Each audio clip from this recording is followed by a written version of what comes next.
Hey young ladies and young gentlemen, I am so glad you're here at VBS. Today we're talking about foundation.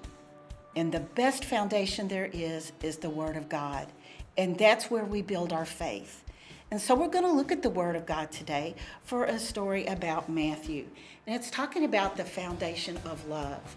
And if you want to look this up, please do. It's in Matthew 9, chapter 9, verses 9 through 13. Jesus chooses to love me. I don't earn it. Every single time you purchase something, you pay a sales tax. People don't like paying taxes, but we have to. So you go to Target or any other store and you purchase a dollar item, you pay $1.09. That extra 9 cents goes to the government for taxes. Your parents pay income tax on the earnings that they make, and so that goes to the government too.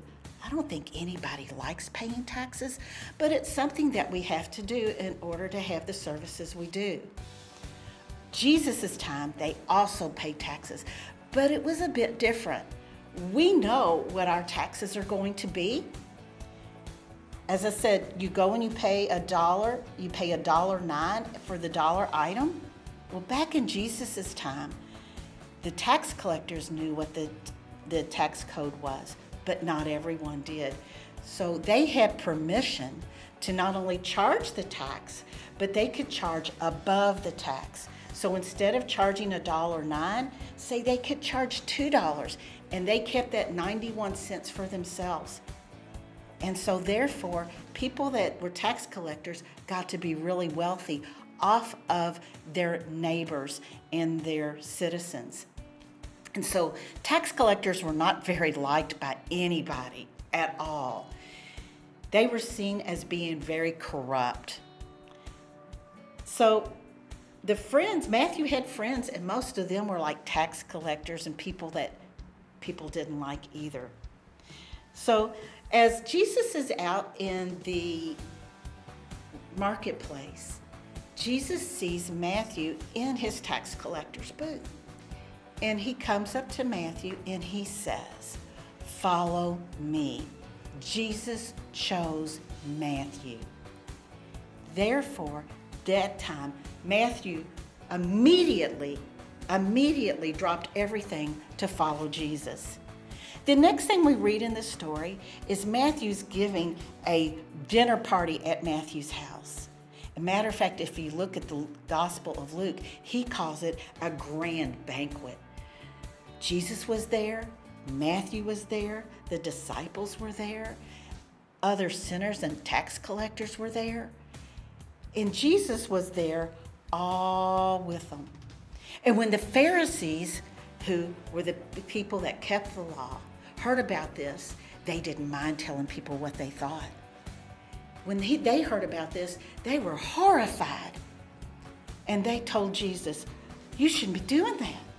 And Jesus responded to them, "I came not for the people that are well.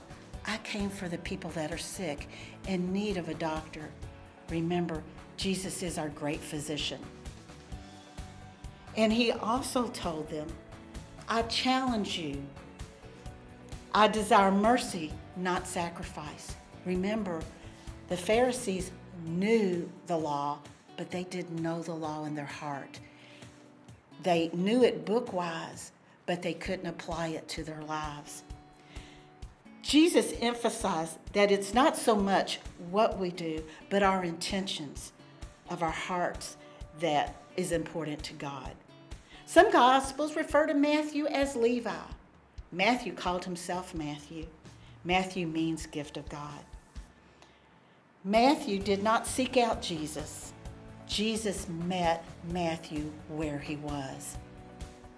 Matthew didn't earn his chosen spot. Matthew's job as a tax collector meant that he was able to keep very accurate records.